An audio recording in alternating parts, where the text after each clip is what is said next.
welcome back, everybody. Happy to see you again.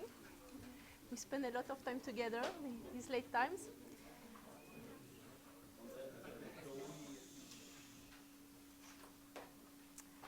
So we'll continue and finish this lecture series on optical lattices. So what we have to finish right now is the dynamics in the optical lattice and the block oscillations, and then we'll start the last section on going to deep lattices and arriving up to the mode transition.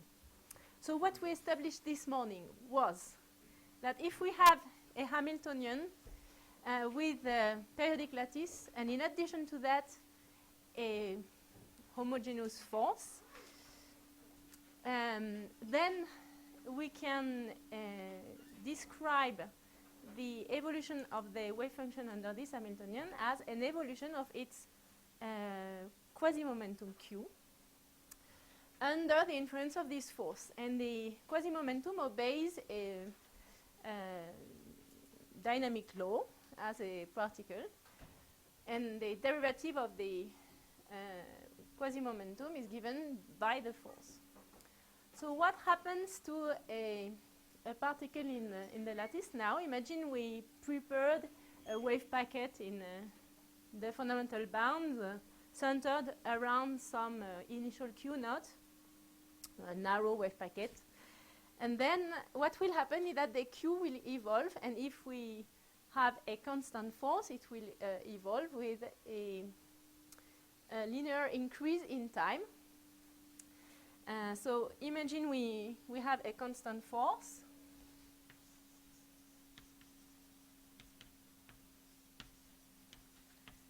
Then Q is given at later times by its initial value plus F over h bar T. Okay, so let's start from this Q naught, for example. And so it will increase simply with time. So if this increase is not too fast, the state will follow adiabatically the local block state in the fundamental band. So there is a critical point here where we are not too far from the first excited band, but if the gap is large enough and the force is not too strong such that the velocity is not too large, it will simply follow. And when you go away from this edge, it's exactly the same state as what you have here. So I can copy and paste the first Brillouin zone to put it there, and the state will continue, and it will go back from here to there, if you prefer, and up, continue oscillating like that. So we have oscillations in the fundamental band, and this oscillation occur with a frequency which is such that after some time t, after a period, we are back to the very same state. So the period is such that f times the period divided by h bar should be equal to the width of the first Brillouin zone, so 2 pi divided by a. So the period is, or the frequency, if you prefer, 2 pi divided by t is equal to a f over h bar. And this is called the block period, or block frequency, in terms of frequency. And t is a block period.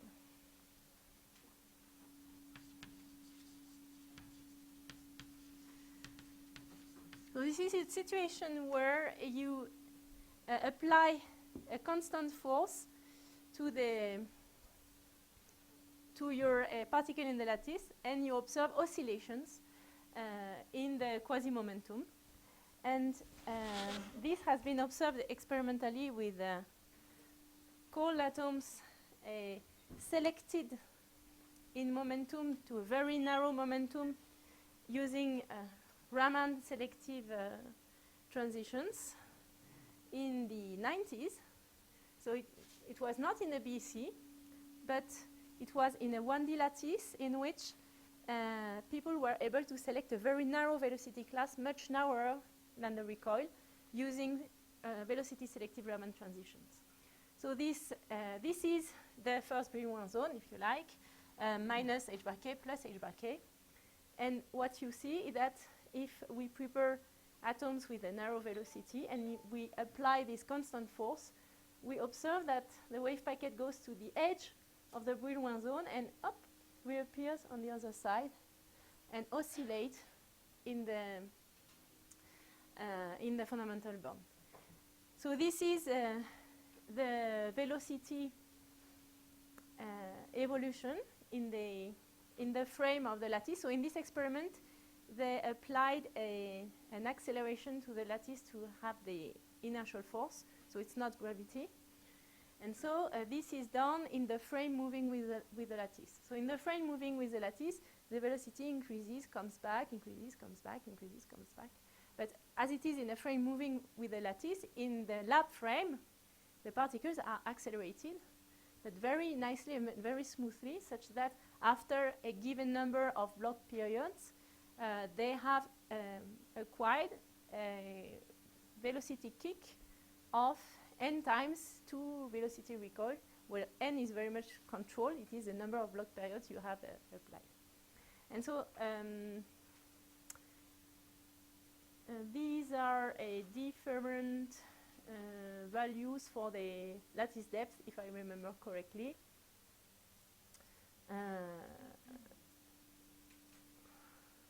So if you have a deep lattice, then, so it's not written the values, but here you have a deep lattice, so you have essentially a cosine dispersion law in the fundamental band.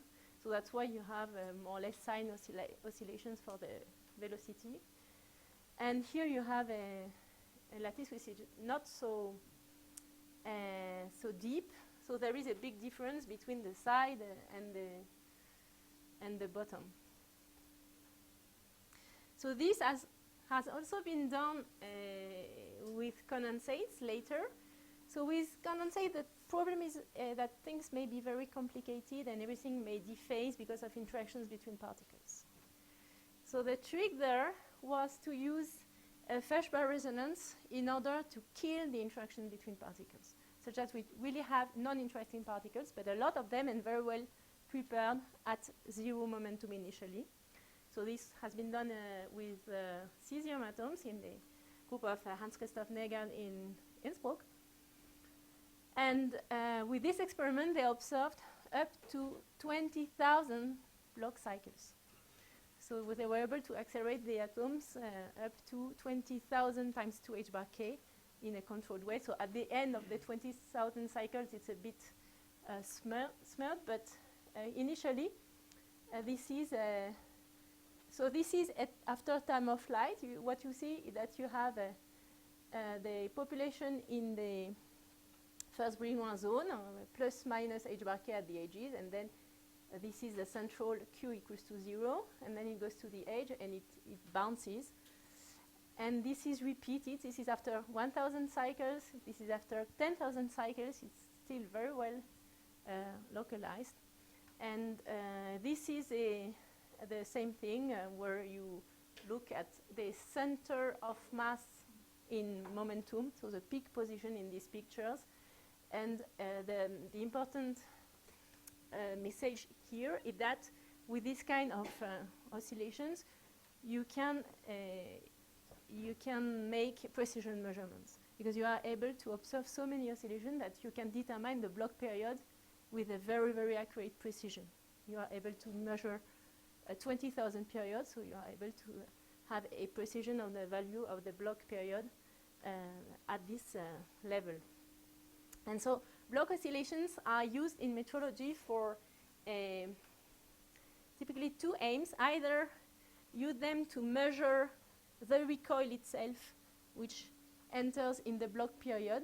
So imagine, A in a periodic lattice. What is A? A is lambda over 2 and is pi over k. Okay. So if I replace here A by pi over k, I have pi over h bar k. And if the force is, for example, gravity, the force is mg, so I have m h bar k pi g. So this is 1 over the recoil velocity. And so you have h over m appearing there, so it can be used as a way to measure h over m. It can also be used as a way to measure g. And another application in metrology also is to make the kind of atom interferometers I showed you yesterday, where you make pi over 2 pi over 2 pulses. What do you do there? You split a wave packet and then mirror and then you interfere. But to have a very good sensitivity, for example, for measuring rotations, you need to have a large area of the interferometer. And using a Bragg pulse, you just split the wave packet in 2 packets splitted by 2h bar k. So if you want a large area, you have to wait a long, because 2h bar k is just 2 recoil velocity, a few millimeters per second. So it will take a long time to have a significant distance. And so at the end of the day, the area you are able to make is not very large. So what if you are able to give a much bigger kick initially? Then you can access much larger areas. And so block oscillations are also used for that, because with that you can get a controlled kick up to 20,000 times 2h bar k.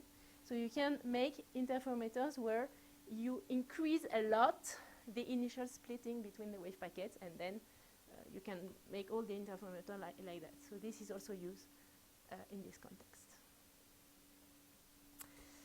Right, so I think that's all I wanted to tell you about block oscillations. And now I will change topic and consider deep lattice described with the point of view not of the block functions, but of the Vanier functions.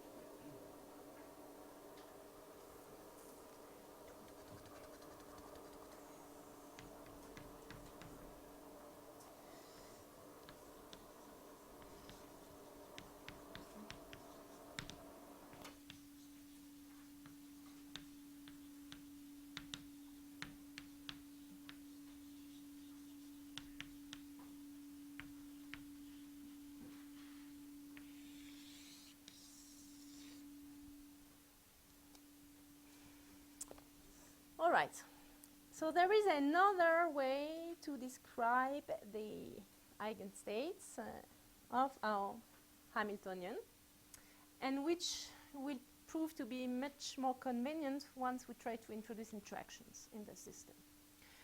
And this is using Vanier functions.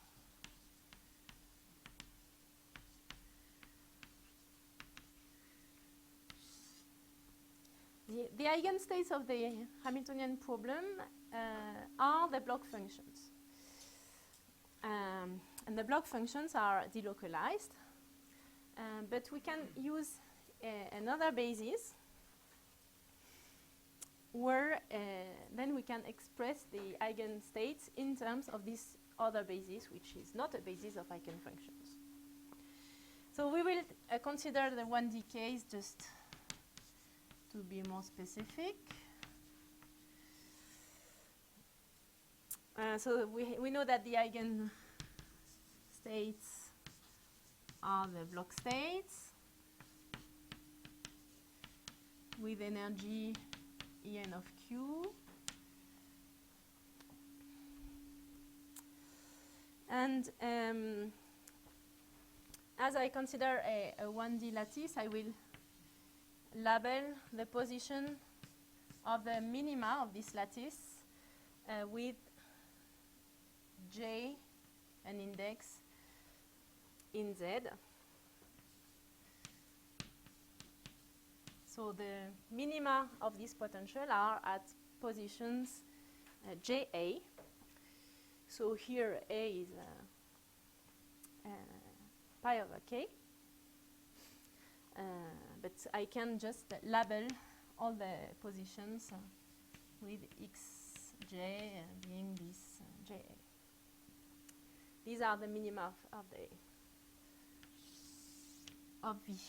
of x. So now I will define a Vanier function, so one of the Vanier functions,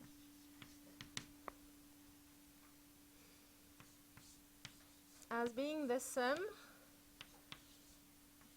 with q in the first Brillouin zone of the psi and q. So it's a kind of Fourier transform, e to the minus I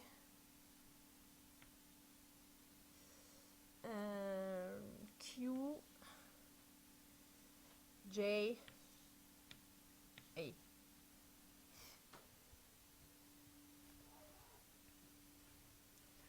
So you see the way I write it, it's a kind of Fourier transform of a block function. Q here, as I told you before, I discretized Q, so it's a sum, a finite sum, where Q is between minus pi over big L and plus pi over big L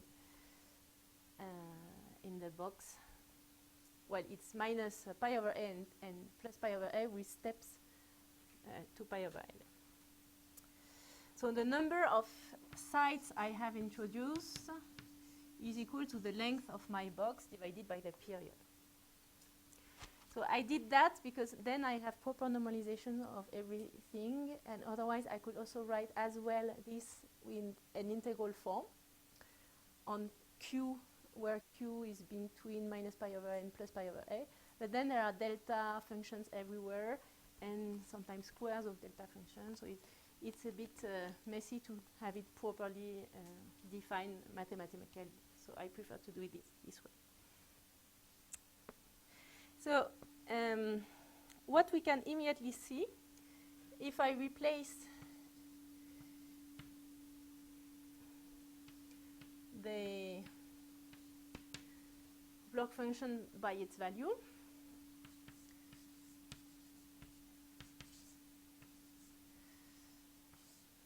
so this is u and q of x iqx minus iqja. What I can notice immediately that I will find that the Vanier function labeled by j, remember, is a label for the site, is the same as the Vanier function centered at site 0, but taken at a position shifted. So how do I see that? You see that here I am tempted to write that this is just iq times x minus ja. So I can write it this way. This is correct. But then I can remember that this function is periodic with A. So its value as position x is the same as its value at position x minus ja.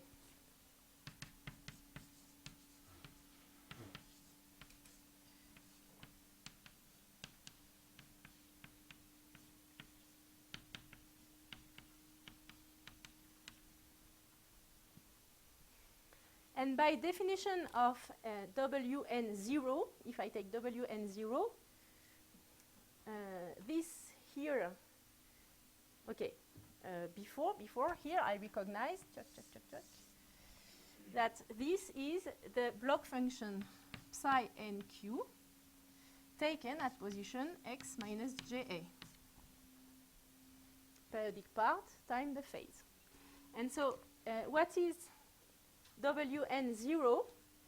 If I take 0 for j, this goes away. So it's just the sum on the first Brillouin zone of all the block functions, and that's exactly what is written there. So this is nothing but Wn0, but taken at a translated position x minus ja.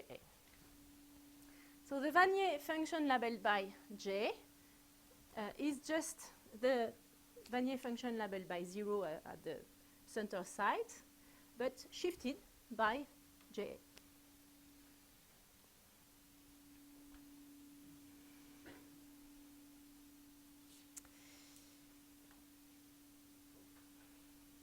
So I can also Fourier transform back in order to give the expression.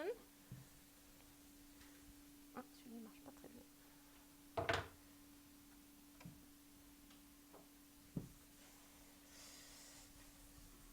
Of a block function in terms of Vanier functions.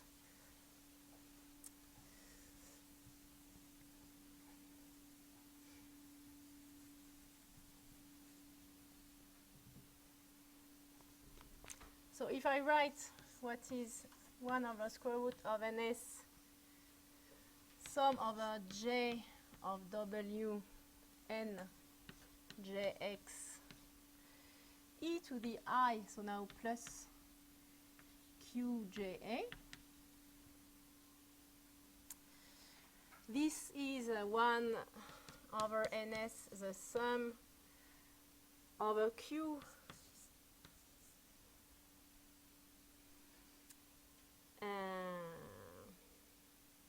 prime. So E, the sum over j of e to the I qja, and so w itself is a sum of the over these q primes of psi n q prime of x e to the I minus I q prime j a.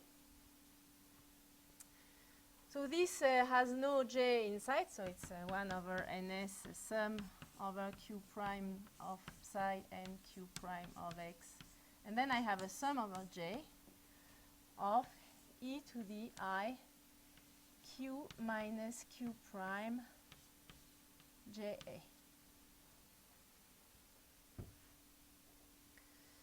So this is when we have a large number of sides, this is a delta function in q minus q prime, and normalized by ns. So if q is q prime, this is ns, so this goes away. And if q is not q prime, then this is 0.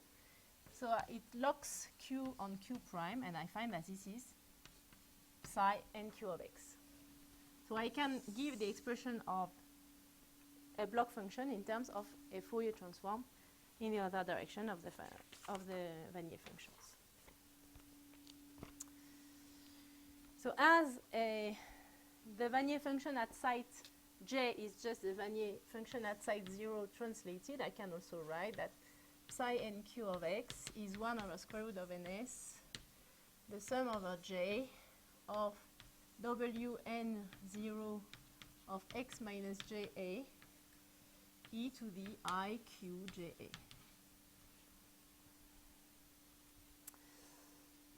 Okay, so the Vanier functions are also a basis of the Hilbert space, just as the block functions are.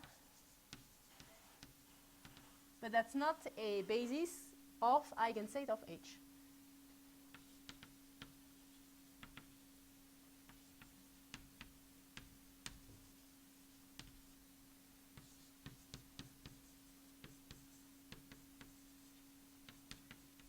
So we also have that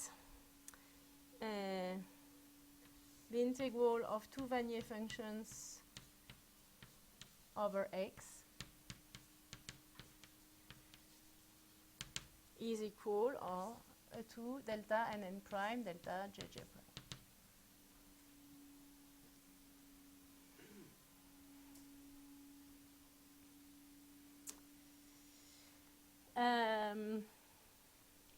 So in particular, it means that if I take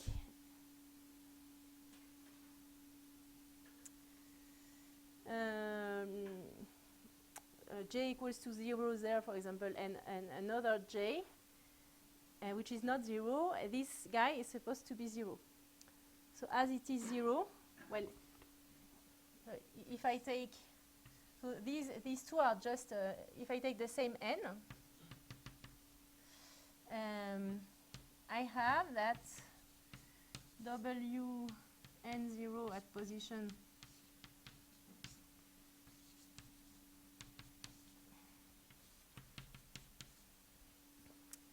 x minus ja, which is W and j, multiplied by W n0, the integral is 0 if j is not 0. So if the integral is to be 0, the Vanier function cannot be positive everywhere. If I had a Vanier function always positive, this should always be strictly positive, because the integral of itself is 1. So it has to have negative parts. So if you imagine a Vanier function as the eigenstate of a harmonic oscillator as we would like to imagine it, especially when we are in the clock where we imagine all these little wells independent from each other with the harmonic oscillator in each of these wells, we cannot really say that this is a true state of the system, or this is not a Vanier function at least, because a harmonic oscillator ground state is always positive everywhere, so it cannot satisfy that. So it's approximately true for deep potentials, but it has to have negative parts to have the cross product of two different Vanier functions cancelled. Okay, so let me show you a little bit how it is like, how these Vanier functions are like.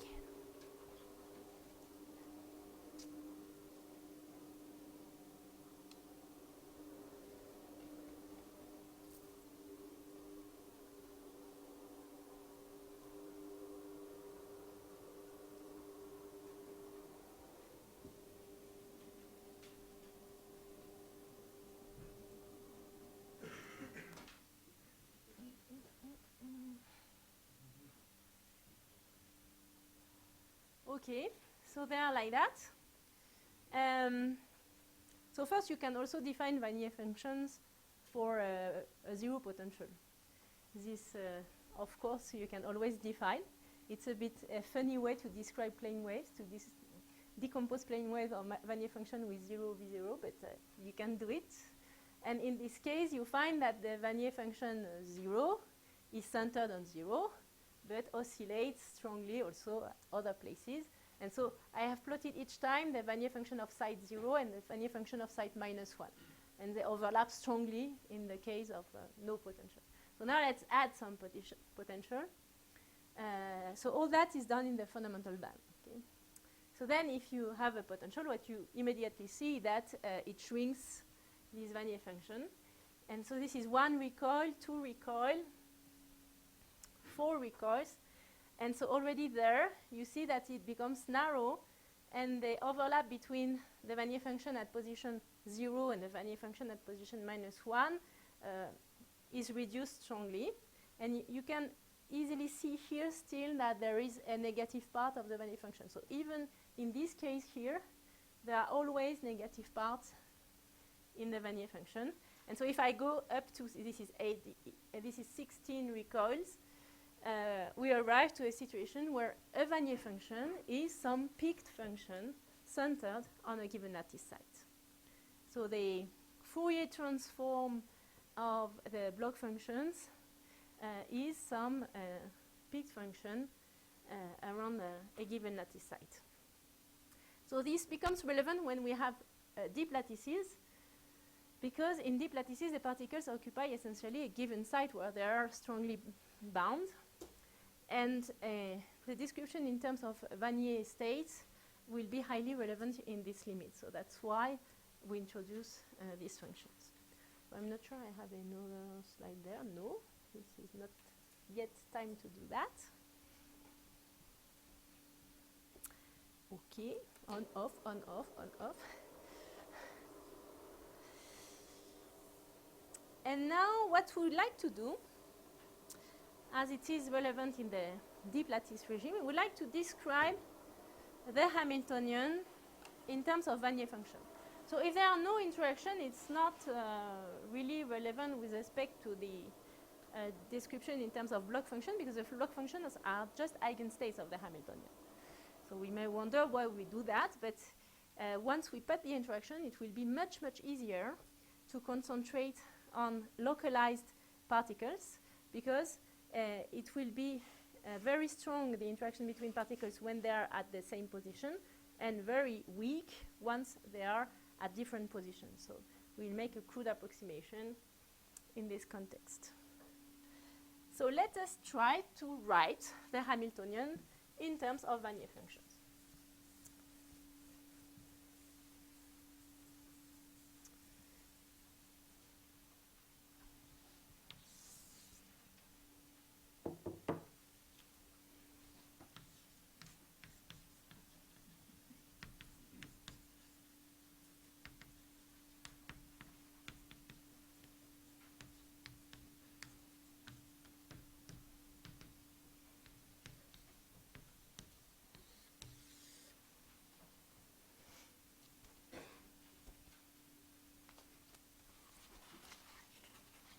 And so what we will do now is to introduce creation and annihilation operators, so second quantizer problem, and introduce an operator which creates and annihilates a particle in a block state, and the complementary creation and annihilation operator which creates and annihilates a particle in a Vanier state. So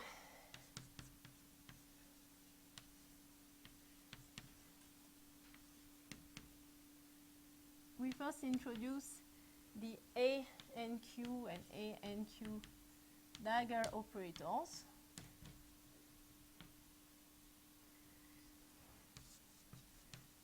Which create a particle, well, annihilate first.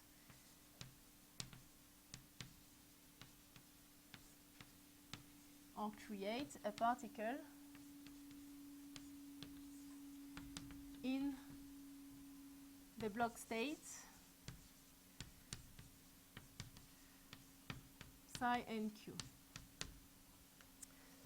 So we work with bosons, and in this case these operators are bosonic operators.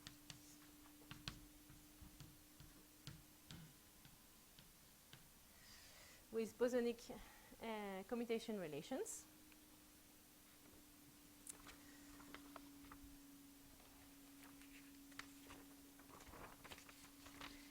And so,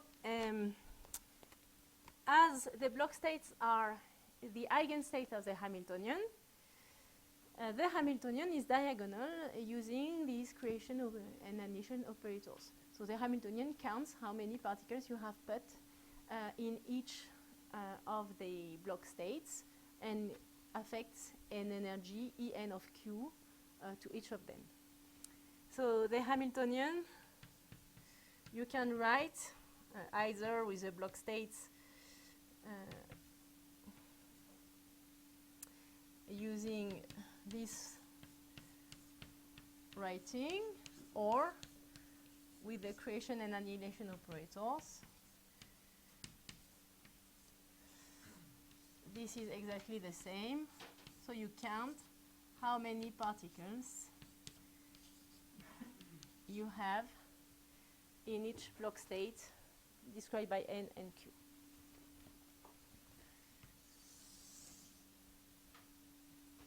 So now if the block and Vanier states are related by a Fourier transform, so this is also the case between operators. So I should maybe not remove that. I could use this stuff here. So I define the annihilation operator for a Vanier state like that. And the annihilation operator of a block state is is related to this annihilation operator of M-Vanier state by the inverse Fourier transform.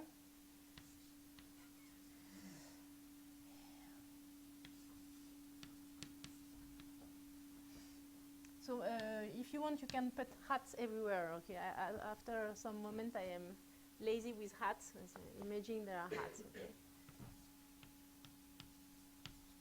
So this is a operator formula corresponding to this formula here, up to this one. Can you read? Because with the yes. Okay. So now let me use this expression for A. So of course, A dagger is a Hamiltonian conjugate, so it gives a B dagger. So first a remark, of course, these operators are still correct bosonic operators. So if I compute Bnj, Bn prime, J prime dagger, I will come with a full sum on Q and Q prime of commutators of A n Q, A n prime Q prime dagger. So this gives me immediately a delta nn prime. And then the sum over J will give the Fourier transform such that as it is an q prime dagger, this is 0 unless q is equal to q prime. And then you have a sum on the q which is 0 unless the j is equal to the j prime. So you can make the computation to check, but it lets a sum on q of e to the I q j minus j prime a appear, and this is a delta jj prime. So this is the bosonic operator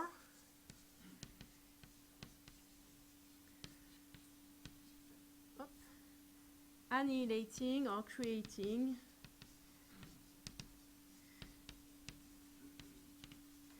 a particle in a Vanier state. So my aim is to write the Hamiltonian in terms of these operators instead of the A operators. So as the Vanier functions are not the eigenstates, it will not be a sum something times B and J dagger B and J. Otherwise, it would be diagonal in the Vanier functions. This is not the case. So I don't expect to have something like that. But I expect to have cross terms, off-diagonal terms in the B bases. Okay, so now if we substitute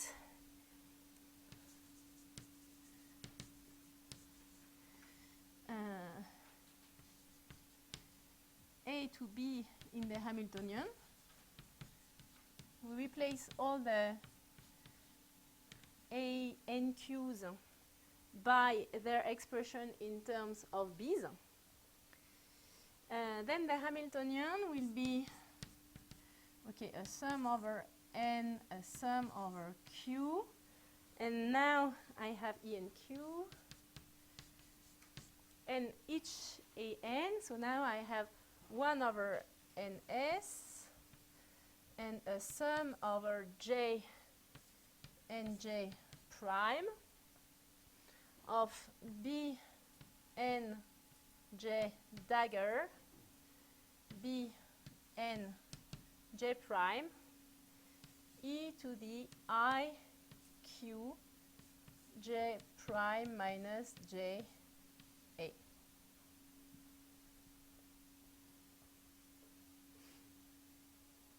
Right?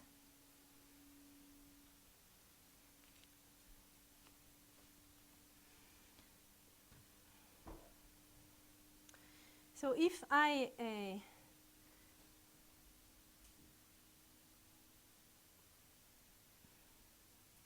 give a name, so this the sum of Q, the sum on Q, I can concentrate on the sum of Q there, because here I have a sum, if I have a 1 over ns, and then I have a sum on n, a sum of jj prime of the b nj dagger b nj prime operators, and there comes a sum on Q of En of Q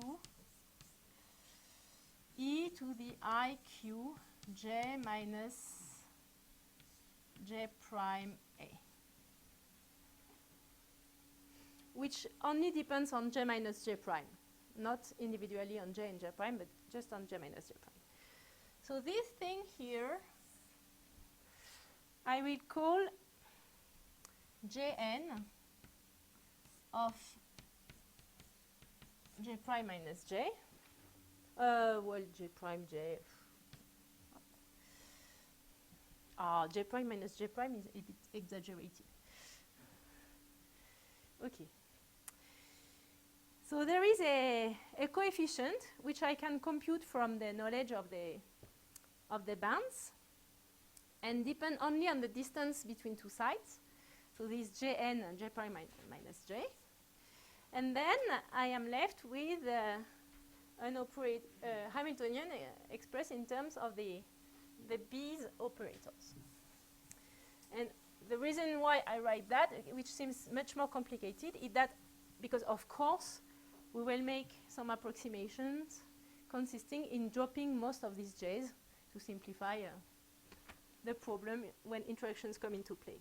So the Hamiltonian now writes the sum over n, the sum over j and j prime of this coefficient Jn of j prime minus j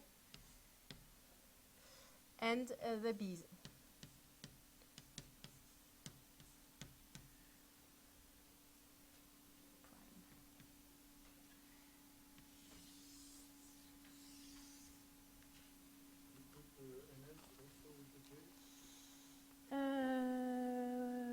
What did I put it in the J? The NS, the one divided by the NS. Wait a minute. Yes, sorry. Yes, I should put it here. I put it in the J. Exact. Correct.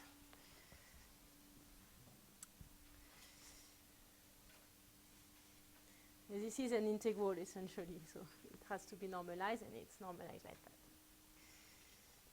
Correct. So the J's, either you write them, so you write them with a discrete sum,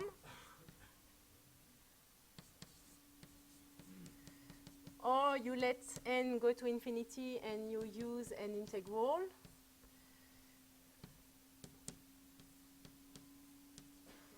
Which gives you the same result. So the correct way to normalize the integral is a over 2 pi integral minus pi over a and pi over a of En of q e to the I q j a dq. So this is the way you should write it if you use a continuous description for q. So I give it to you because you will see sometimes written like that. Just the same thing. Either I have a discrete q or it's continuous, and there is no normalization problem, so I give it like that.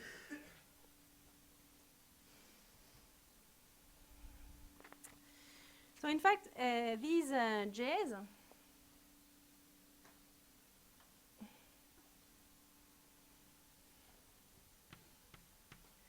they give you the action of the Hamiltonian between two Vanier states.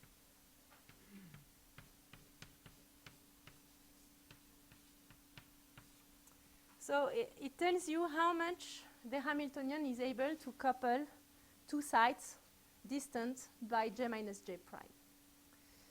And depending on the lattice depth, this coupling may be strong if the states are pretty much delocalized. But if we go to deep lattices, when j minus j prime increases, or the distance j increases, this coupling is smaller and smaller.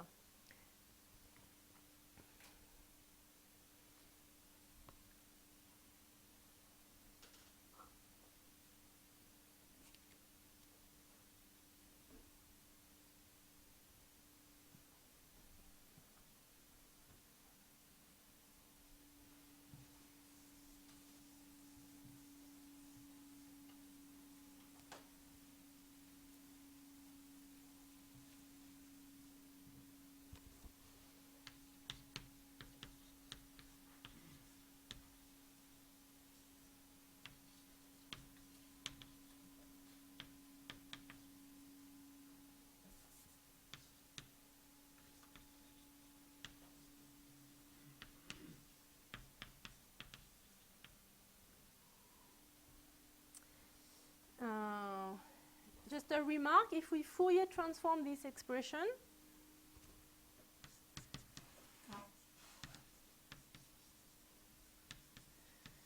we can also write that En of Q is given by the sum over J of the Jn of J e to the minus I jqa. So it's a Fourier transform of this expression. So it's a, when we use the fact that in fact Jn of J or Jn of minus J, they are the same because the E are symmetric Q minus Q, remember. So if I take minus J or plus J, I just change Q in minus Q and the energy is the same. So I find that J minus J and J plus J are equal also. So I can group these terms 2 by 2, except the J equals 0 term, which is alone. And all the others, they come by pair, and they give me a 2 cosine sum over J from 1 to infinity of Jn of J cosine jqa.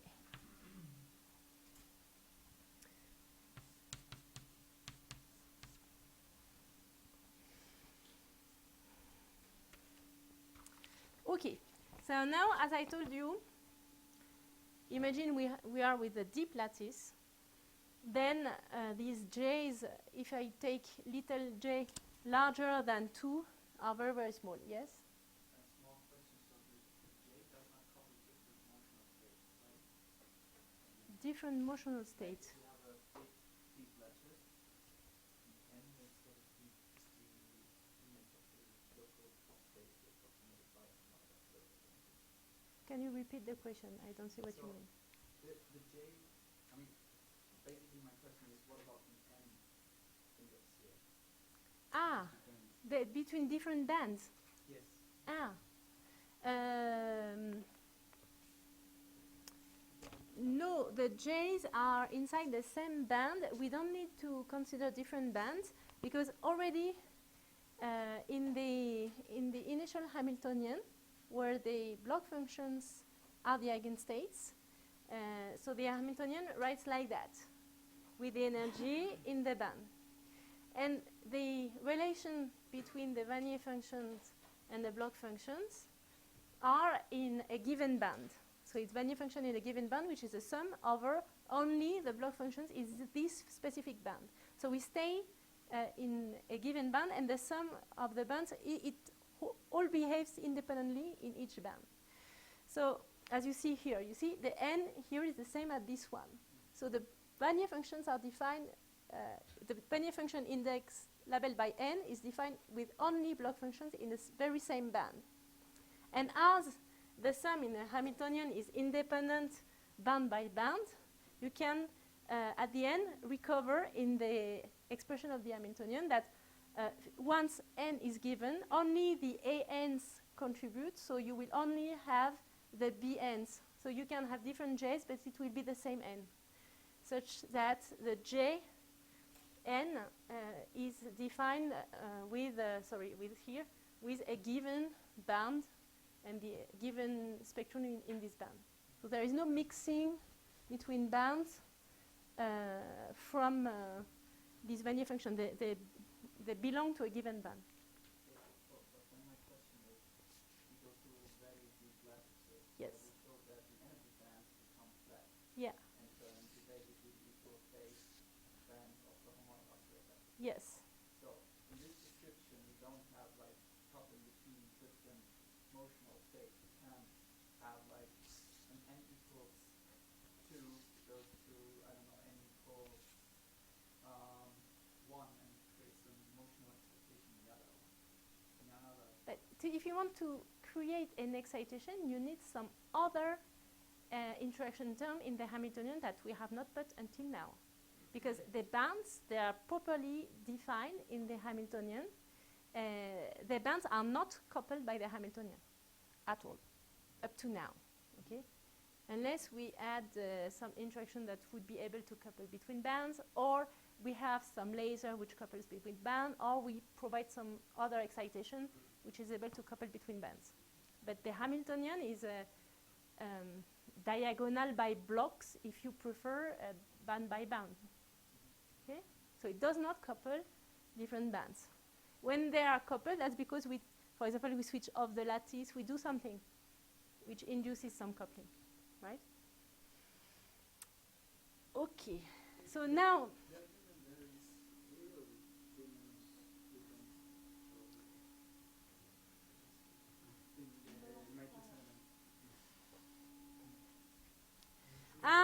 sorry. 1 is 0. Yes, of course, 1 is 0.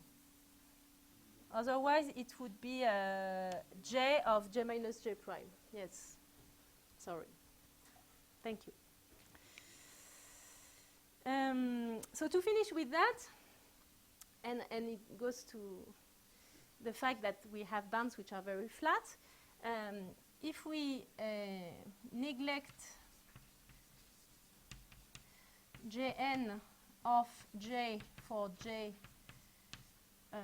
larger than 2, because the Jn coefficients decrease very strongly, and we will define big J as being minus j for the fundamental band of 1. And then we can also give the expression, the approximate expression of the energy in the fundamental band as a function of Q. And as I told you already, in the fundamental band, when we have deep lattices, the energy looks like a cosine.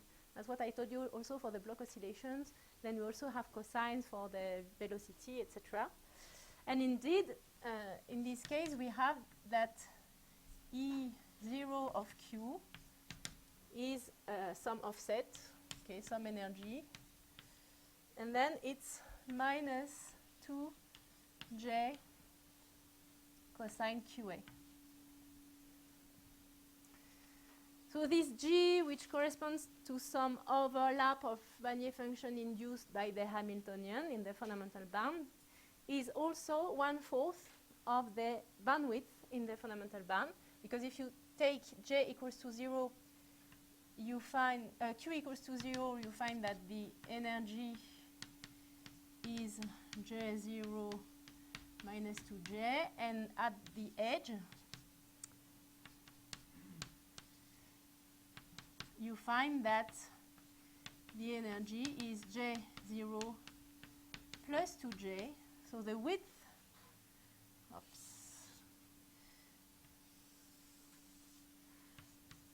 of this band is 4J, and the band is close to just a cosine function, an oscillatory function, with the width 4J.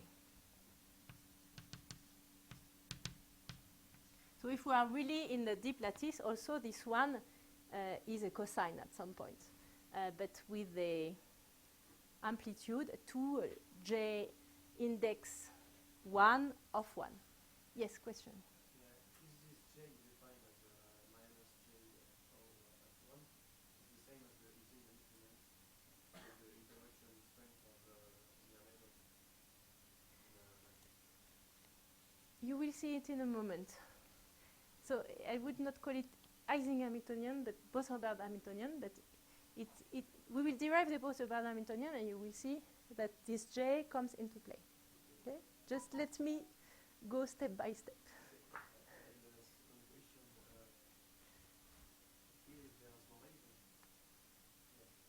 Well, there is a laser creating the standing wave, which is creating the potential, the V0 sine squared of kx. The bands? No. As that's the same answer. Up to now, the bands are not coupled.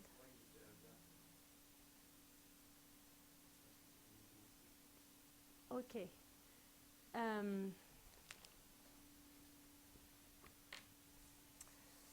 Yes, there's a misunderstanding. So let me repeat. When we have no laser, no lattice, we still have bands. And these bands correspond to just a free parabola that is folded. So at the edges, the two bands that touch. And then if you introduce some finite lattice depth, you find other bands which do not touch anymore. So the fundamental band and then the first band, they do not touch at the edge. And they are split by about V0/2. And the more powerful your laser, and the flatter is the fundamental band, and the larger is the gap with the next band. So here I am in the case where the lattice is very deep, so there are lasers. V0 is large. It is large as compared to the recoil.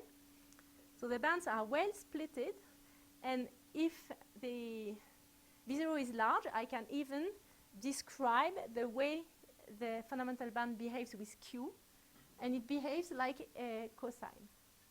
And so, of course, there is a gap there, which is on the order of V0/2.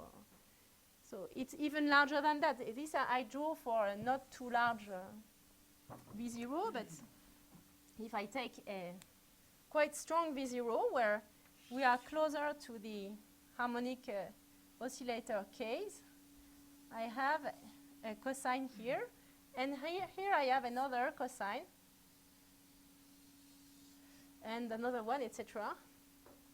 And so this is large, on the order of V0/2, so I don't know if it stays true. No, probably not, because when at some point it should scale as square root of V0, because this is the harmonic oscillator. So the V0/2 is for small coupling, small depth, so, but this is larger now. And what I say is that this width here is 4J. So there is a laser, otherwise there would be no block functions other than plane waves, and it would be boring. Right? So we don't want that. Other questions? Yes? The second band should be 0 of plus minus pi over a. Plus, which where? For Q equals plus minus of pi over a, the last the element Q. It, 0 of. It should be what? Oh, yes. Okay. Thank you. Yes. Yeah, I have a question about the block oscillation. In the case of the Wiener function, they say that the blocks we saw on the point actually is localized with. Yes, in Q, localized in Q. Localized. I was in the first Brillouin zone, so it's localized in Q. Okay. So it's a weak lattice. But the picture seems like the axis is like position of x. No, it was E of Q. So we discuss that later, okay? Okay. So let me now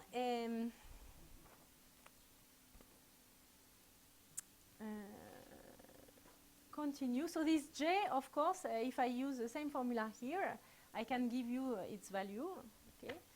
This J is when I take n equals to 0 and I put a minus sign, and J is 1. So it's minus a over 2 pi integral minus pi over a plus pi over a of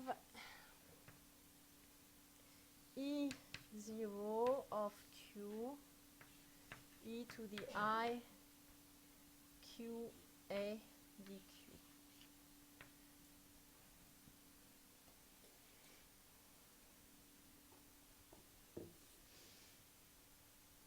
And so we've chosen a minus sign here, and the reason why we chose a minus sign is because this J is positive now with this choice. As is clear from the dependence with Q in the fundamental band. The minimum is at Q equals to 0 and not at Q to the edges.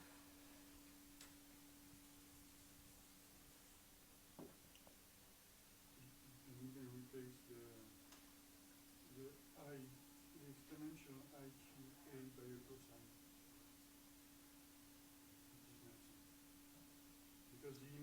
part is zero.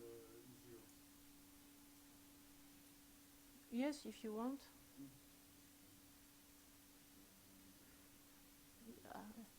I am okay. I have no problem with that. If you're happier with a cosine, I can put a cosine for you.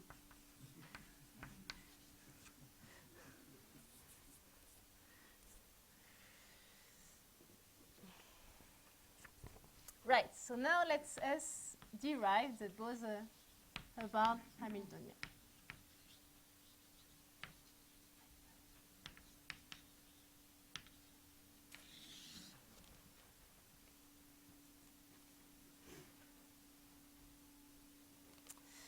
So the idea is that we kill all the Jn of J prime minus J for J larger, for J prime minus J larger than 2. We keep only 1. And also the Bose-Hubbard Hamiltonian deals with the fundamental band only. So it's for low energy particles. So n is 0. So we remove the sum over n. And we only keep in the sum the terms where J prime minus J is 1 at most. So if we keep the zeros, it will just give us some offset in energy, which is not really relevant.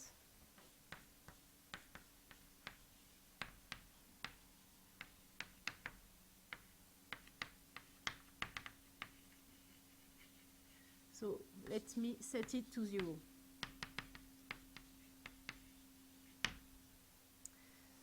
So I'm left with keeping only the J primes that are equal to J plus minus 1.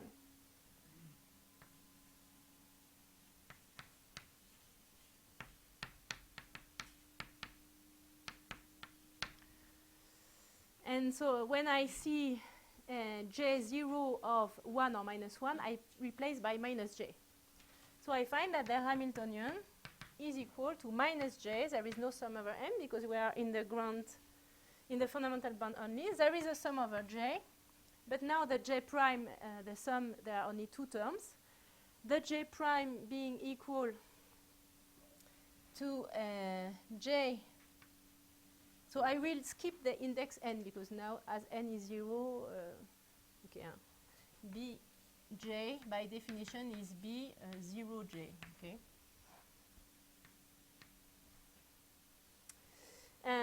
So I have a Bj dagger Bj plus 1 and also a Bj dagger Bj minus 1.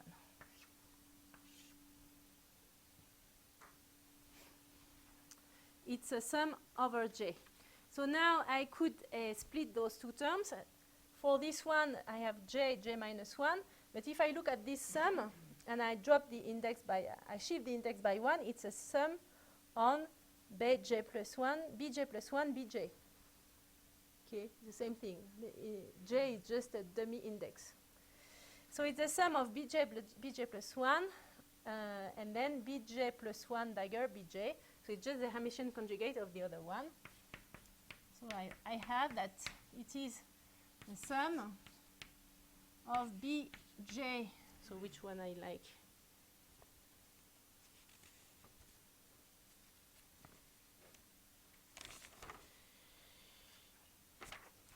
Plus 1 dagger Bj plus Hermitian conjugate. So this is the Hamiltonian, where I already have made some approximations. So it's not completely the Hamiltonian we had initially, because we kept all the couplings between a site and a site which is 2 periods apart. So these couplings through IH we neglect, and this is valid only because we are in the deep lattice limit.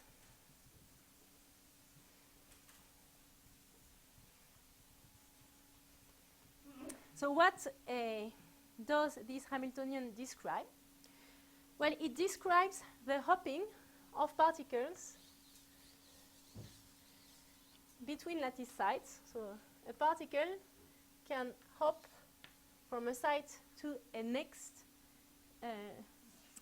site, either this way or this way.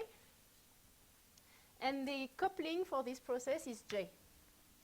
So J is also called the tunneling amplitude.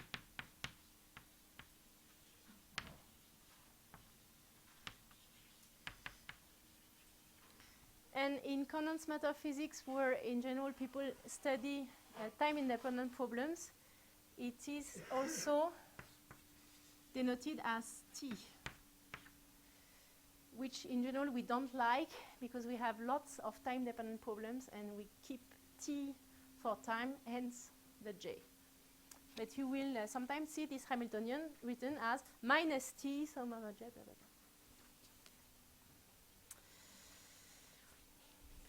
So this is our starting point to now introduce interactions between particles.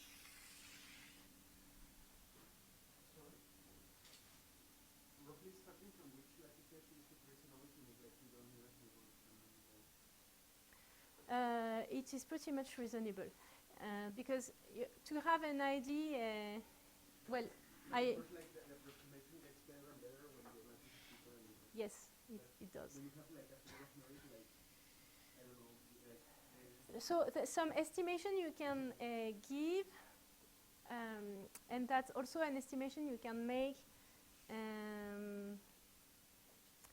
to have an idea of the value of J.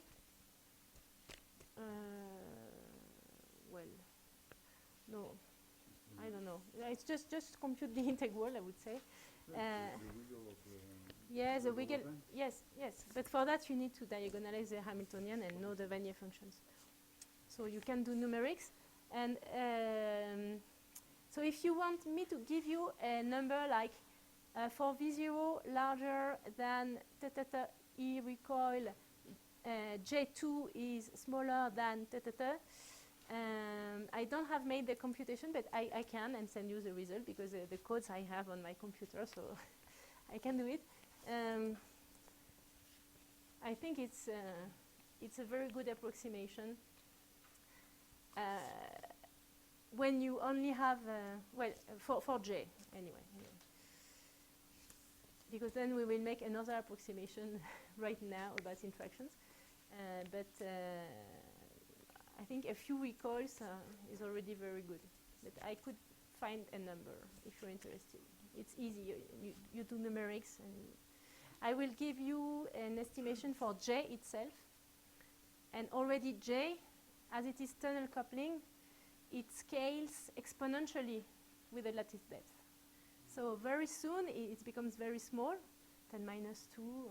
So the J2 will be orders of magnitude less already. So I think it's a very good approximation. All right, so now the idea is to introduce interactions.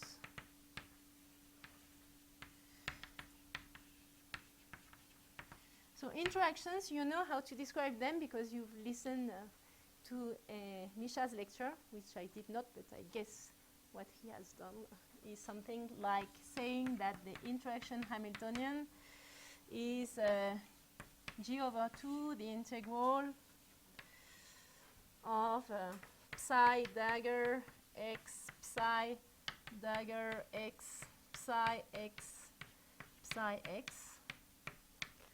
where the psi are field operators.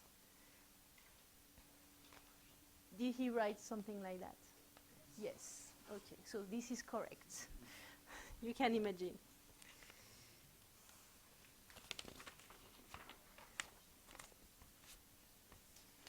And what we will do is to write the field operator in terms, of course, of Vanier functions. So the field operator, if I develop onto the basis I choose, which is the basis of Vanier functions, so it's a sum over n and j of w and j of x B, and J. So this is a field operator written in on the basis of Vanier functions.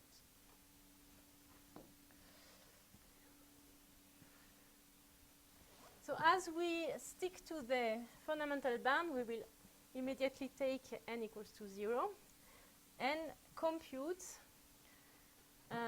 the interaction term using this Vanier function decomposition.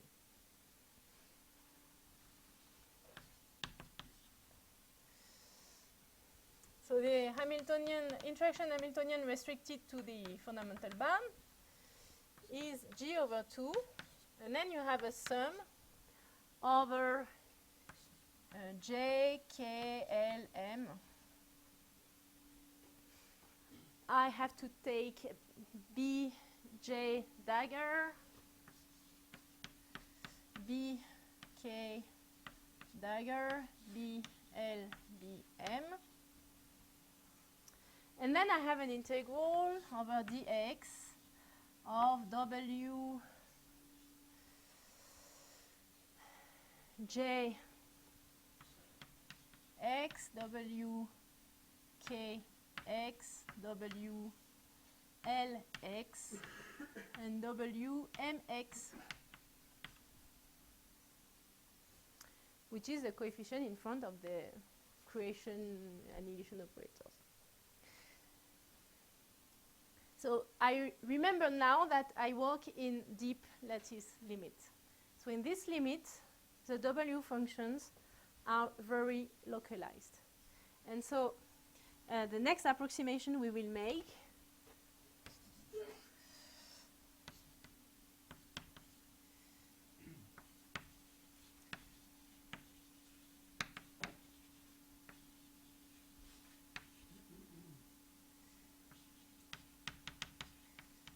is to say that if we have one of the index which is not the same as the other, this overlap integral will be very, very small. So what we do right now is to neglect interactions between a particle in a site and a particle in a neighboring site. They're so strongly confined if we have contact interactions, which is what is described there. We have contact interaction. If they are distant by A, those two particles, their interaction vanishes, essentially. So we will only take into account interactions of particles which belong to the same site.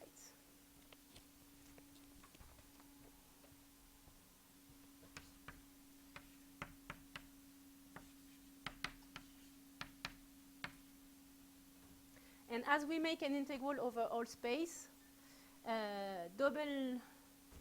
Wj of x integrated over all space is just like W of j minus of x minus ja integrated over all space, and so this is just the same. But W of j minus of x minus ja integrated over all space is just the same as W0 of x.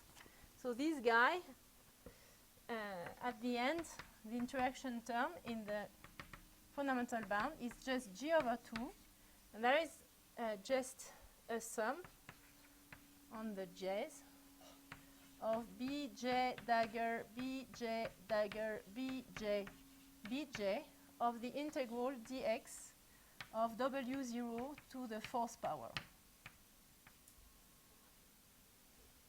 Right? Okay, so now I also introduce Nj, which is a number of bosons occupying the Vanier function Wj, and which writes Bj dagger Bj. And I will use a commutation relation between the B's to change the order here in order to let Nj appear. So B dagger B dagger B B is equal to B dagger B B dagger B. So there I have made a flap, flip, flap, and it is this minus 1 because I have B dagger B, so minus B dagger B. which is nothing but n minus n, or if you prefer, n minus 1. These hats.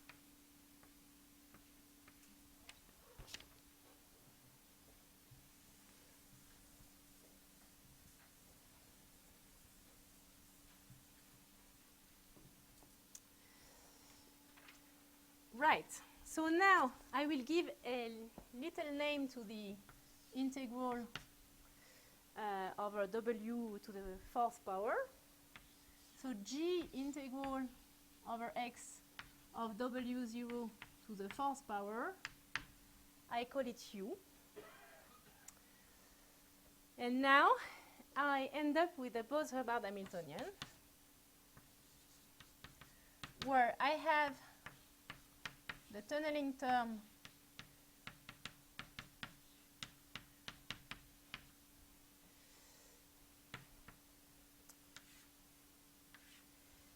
minus j sum over j b j plus 1 dagger b j, and now my interaction term, the sum over j of n j minus 1. And this is known as the Bose-Hubbard Hamiltonian.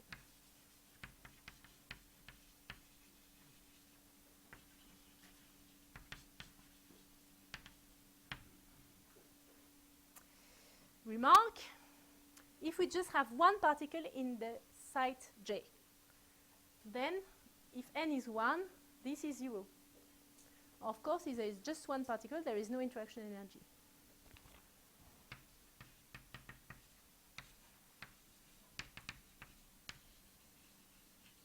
If I have two particles in the state J, so n is 2, so I have 2 minus 1, this is just 1. I have 2 divided by 2, so the energy is u. Sorry, 1.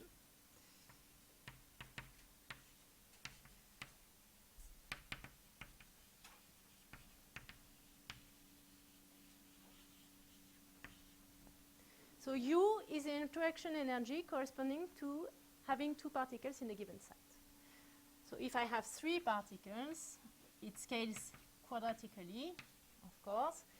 So if I have 3, I have 3 minus 1, which is 2, which removes this 1. I have 3 there.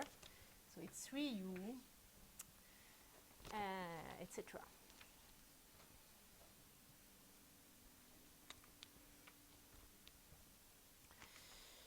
So if you want to estimate the values of j and u, so for j you really have to look at the block states and make the computation. It is a bit complicated, but I give you an estimation.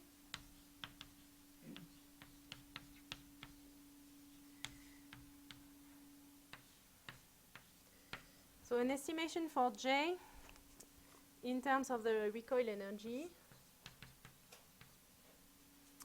is square root of 4 divided by pi V0 over the recoil energy to the power 3/4, and here comes the exponential I mentioned, minus 2 square root of V0 divided by the recoil energy. So it scales exponentially with the potential, with square root of the potential. So that's why it decays very fast when you go to deep lattices. So J varies very fast with the recoil. So now what is U? We can estimate U.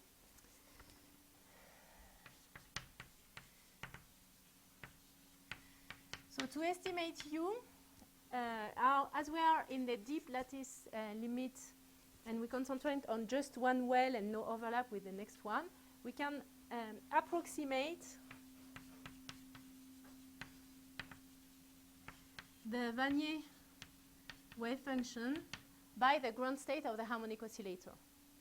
And so this will be 1 over square root of pi A0 e to the minus x squared divided by 2A0 squared, where A0 is h bar over m omega 0, and omega 0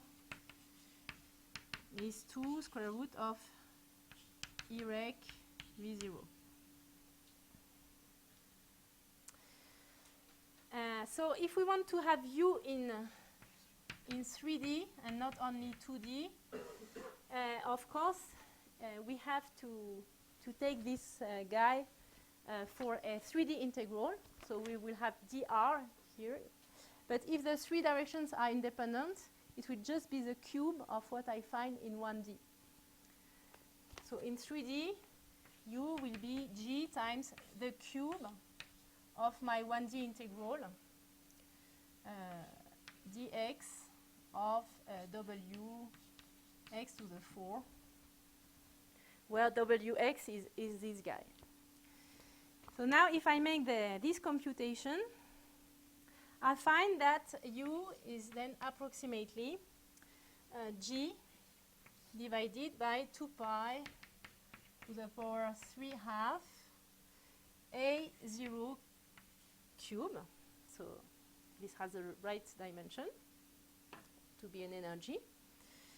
And now if you remember what is the expression of G in the case of 3D scattering, well, maybe you haven't seen that yet, but you will see it in all dimensions next week with yoke, but probably Misha gave the result, I guess. So we have G, which is 4 pi h bar squared AS over M, where AS is a scattering length.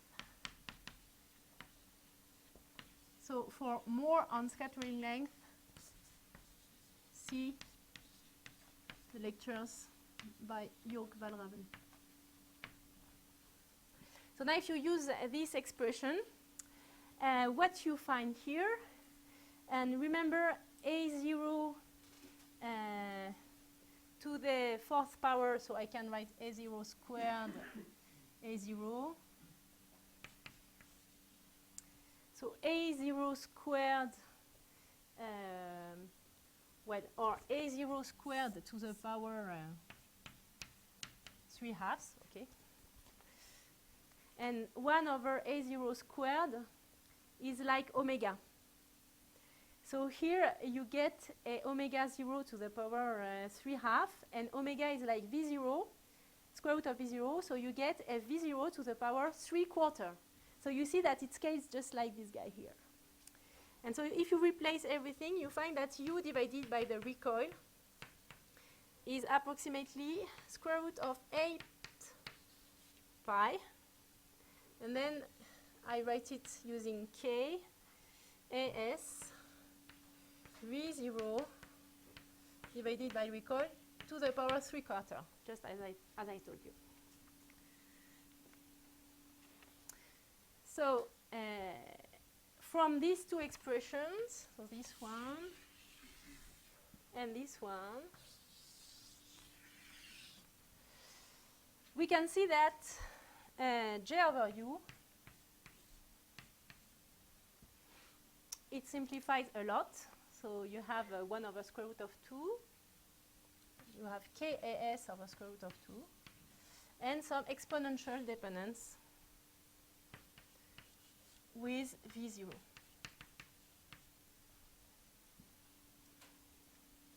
Oh, sorry, I put it the wrong way because KS is for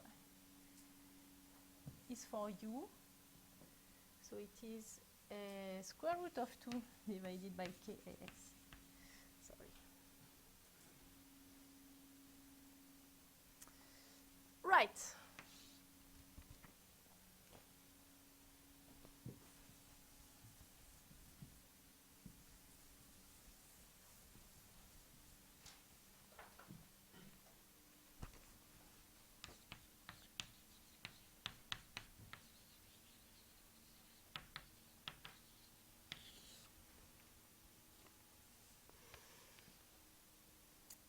And then what is the ground state of this now many-body problem? We have a many-body problem because now we have interactions.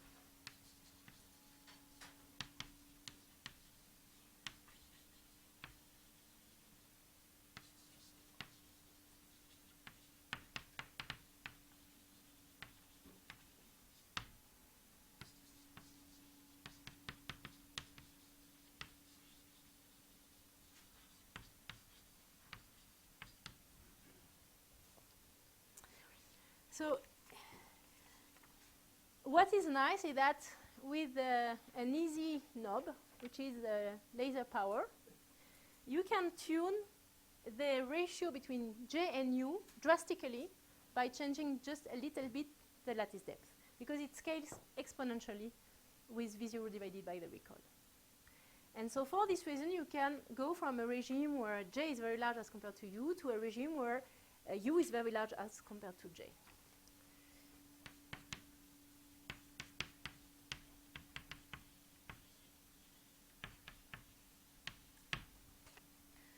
And so in the regime where J is very large as compared to U, we know this regime, that's where the block functions are relevant. So we have a phase coherence over the system, which is linked to the fact that the block functions are delocalized.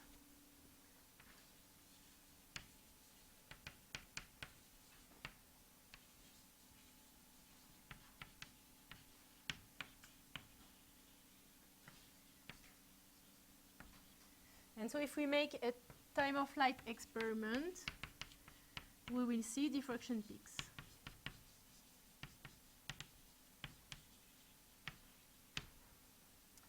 Now, if U is very large as compared to J, there will be a lot of correlations between the particles. Because once you have put an atom somewhere, it will cost energy to add another one at the same location. So the atoms want to avoid to be two at the same location. So they want to spread as much as possible evenly in the lattice to reduce the interaction energy. So imagine you have what we call the filling factor,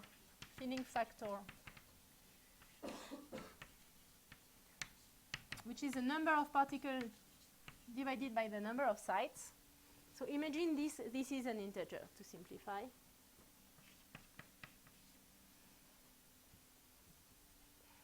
Then what is the ground state when U is very large? The ground state is to have exactly new particle per site.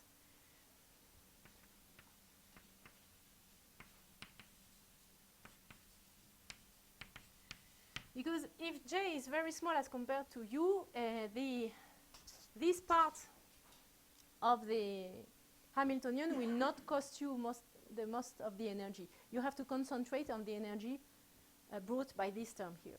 And if I have new particles per site, then the energy is number of sites times U divided by 2, and then nu minus 1. So this is what the energy is.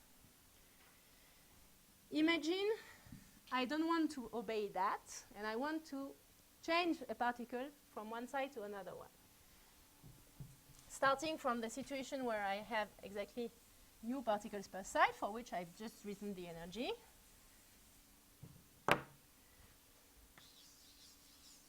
So nu, it gives me the energy ns u over 2 nu plus 1, minus 1, sorry.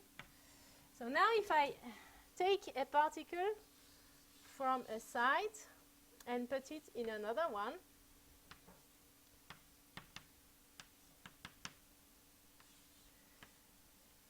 so this will lower the interaction energy there.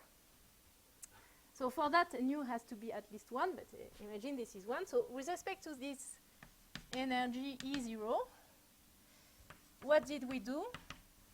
So we removed an energy u over 2 nu minus 1 and add instead an energy u over 2 nu minus 1 nu minus 2. So imagine nu is larger than 2, otherwise.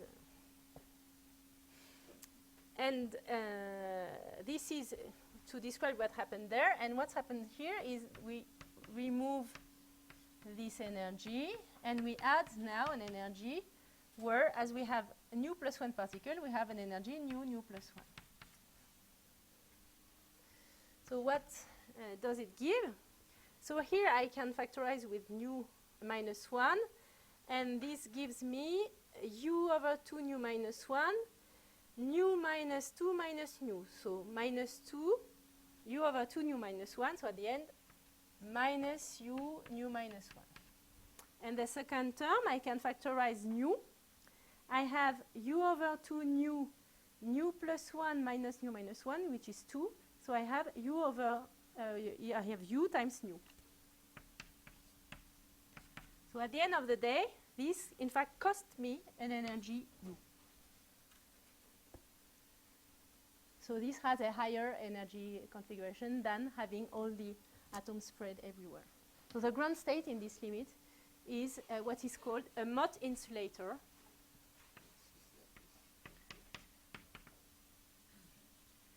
So in a Mott insulator, there are no particle number fluctuations from one well to another one, whereas in this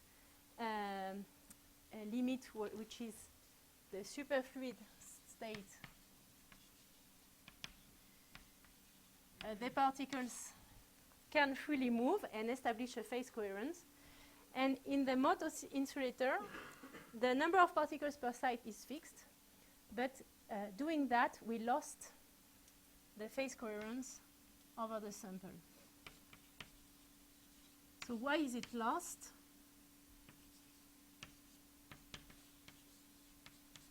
The phase coherence between is linked to the first order correlation function. So G1, which is a psi dagger R psi R prime. So what it will give is that it will rely on operators of the type Bj, Bl, where L and J are different. And so in the superfluous phase, this thing is non-zero, but in the Mott phase, which I can write as I need to create exactly new particles in each lattice site. So I apply nu times the creation operator at position j on vacuum on each lattice site.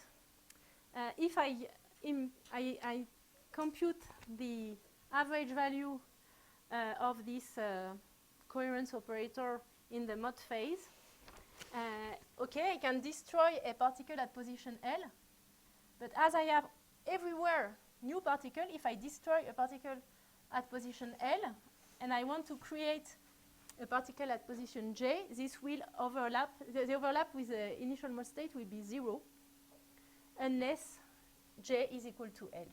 So Bj dagger Bl in the Mott phase is equal to nu delta Jl.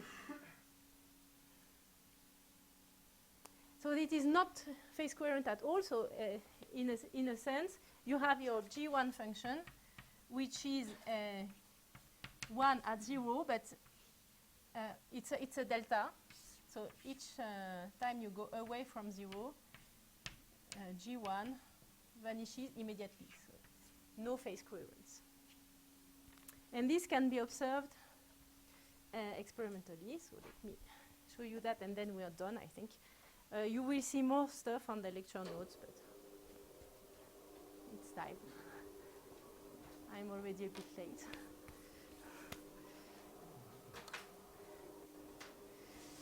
I prepared too much, always like that.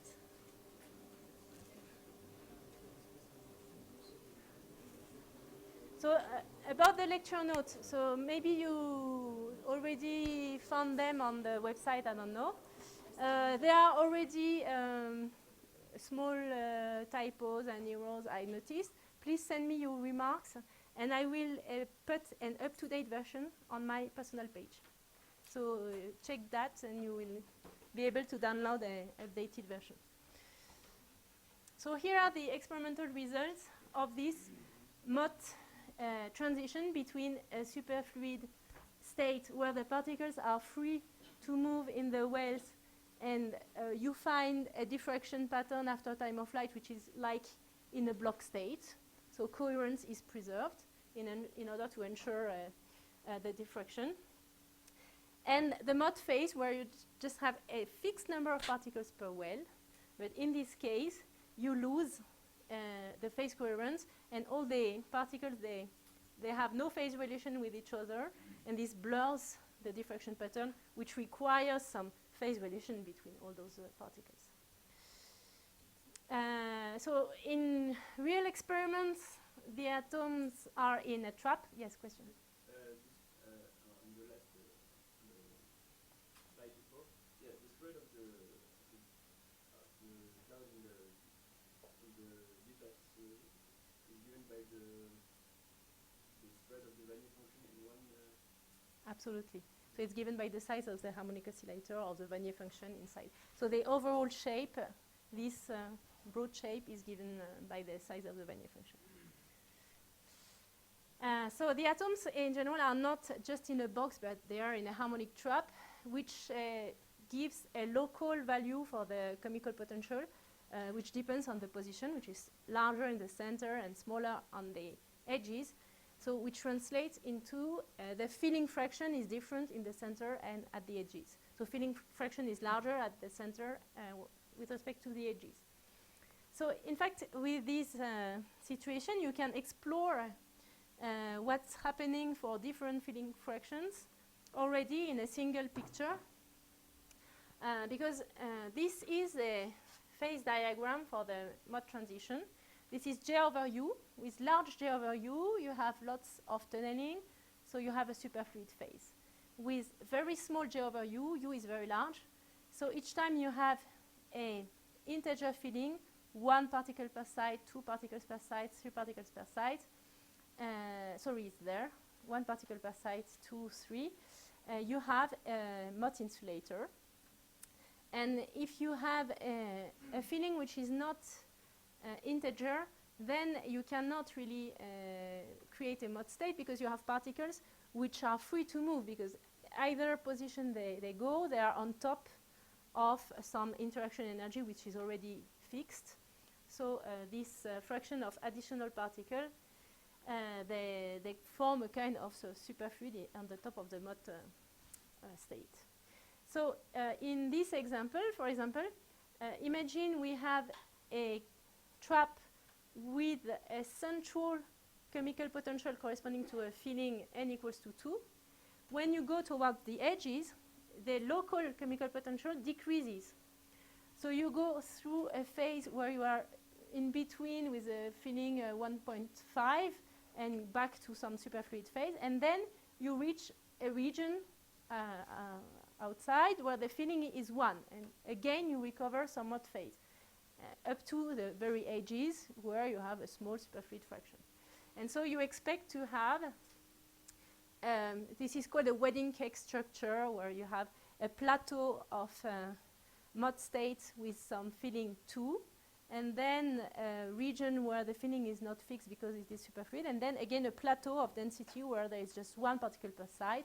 So it resembles, if you look at the density as a function of position, it resembles some stair-like distribution, which is called also a wedding cake structure. So I don't like this kind of cakes, but no worries. I don't like weddings anyway. And so these are pictures of the atomic distribution in a 2D situation where the atoms are imaged one by one. And the reason why you see bright and dark circles is that what is an image, in fact, is the parity of the atom number, because the atoms are shined with a very bright and intense laser in order to make them scatter a lot of photons. And so this new lattice is on resonance and very deep. And if there are 2 particles in the same side of this bright lattice, there will be a light-assisted collision a molecule is formed and it is ejected with a lot of kinetic energy. So basically, if you have 2 atoms at the same position, they just will be lost. If you have 3, 2 will be lost and 1 will remain, and you will see it. So when it is bright, you have an odd number of particles initially, and when it is dark, you have an even number of particles initially. So here you just have 1 particle per site in the mode phase, and then you increase the atom number. So it starts to be more than 1 here. So you are somewhere, somewhere here. And if you add more atoms, you start to build a new mode phase with 2 particles per site in the center. And more atoms, now you have a mode phase with 3 particles per site, and more, and here you get to a situation where you have 4 particles per site. Yes? So this is, I think it's fluorescence imaging, where you look at the photons which are scattered from the top with a lens which is very close to the atoms. And the lattice which is used is a close to resonance lattice just for the imaging in such a way that it is very deep and it is close to resonance, and the atoms which are in this new lattice are very strongly confined, but they boil out of this lattice because they scatter a lot of photons. So they get more and more recoils, but it let them the time to scatter each of them, I don't know, maybe 1,000 photons. I don't know how many photons they need to observe them, but enough photons to be detected with a lens which is very, very close to the atoms. It is called, this device is called a quantum microscope. And it was invented simultaneously by Emmanuel Bloch and Stefan Kuhr and Markus Greiner. And this picture comes from Greiner's lab in Harvard. T'avais une question? Okay, and so this is a cut in the lattice, if you like, with 3 particles per site in the center, 2 on the edges, 1 on the very edges. And so something we may wonder, if I can just add a word, is, okay, when we see that, we could wonder, is this just, is it a mode phase, very correlated quantum phase, very interesting, or is it just some atoms which have heated for some reason? So it is a kind of questions you had yesterday. When you see no signal, as Jean-Michel Raymond said, it may be good news, it may also be bad news that your experiment is not working.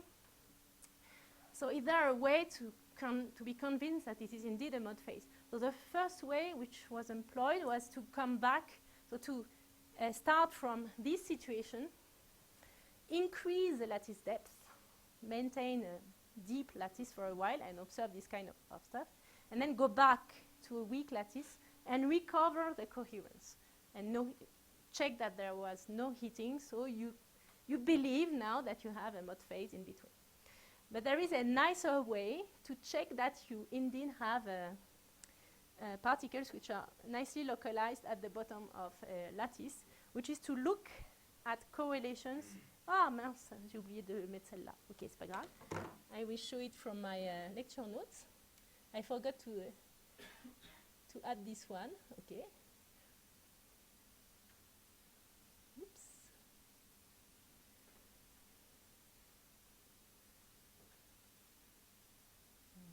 Qu'est-ce qu'on va mettre? Ça, c'est trop. Whoop, whoop, whoop. Yes. So this picture comes from the Bloch lab and is not just a time-of-flight picture, but it is the correlation function of the particle positions in a time-of-flight picture.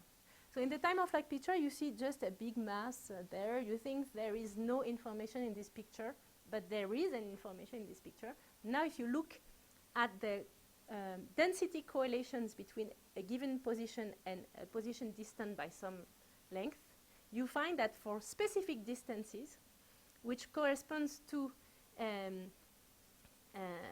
momentum 2k in the momentum space after the time of flight, you have a strong correlation in the density between the first point and this new point.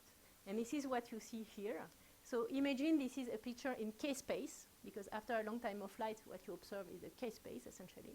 So you find strong correlations between the density in K-space between 0 and 2K, or between 0 and minus 2K, etc. And so this is a cut along this line. This is a central 0-0 correlation, if you like. But here you have strong peaks at distances which correspond, if you take into account the time of flight, to 2K in momentum space. And so this is for bosons. And this comes, so I had no time to discuss that, but this comes from density correlation. So it comes from psi dagger, psi dagger, psi psi. So from operators of the type, sorry, it's density correlation. So it's like nk, nk prime. So you will have operators like psi dagger psi, psi dagger psi in k. And so at the end, you will have operators like b dagger b, b dagger b, I. Okay. So with respect to the coherence I computed just before, it is another order correlation. So if you want to put it in the normal order, you have to swap those two guys and to have b dagger b dagger b plus some term due to the commutation. Okay, this is for bosons, because bosons they commute something. So now, if you have fermions, what do you expect?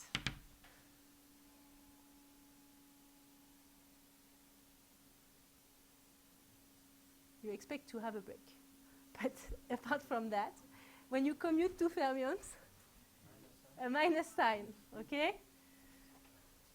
You expect to have a minus sign.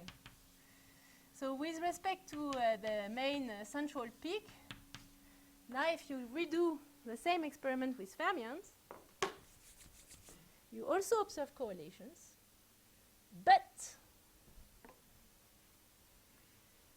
look here, the peak is downwards, because now you have anti-correlations in the density-density correlation between the position 0 and the position plus 2k, or the position minus 2k, because of this little sign here. So this is, in fact, deeply linked to Hanbury-Brown and Twist experiments. We can interpret it that way. This is described in Fabrice Gerdier's lecture notes. But anyway, I'm already far ahead my time, so thank you very much for your attention, and I'm done.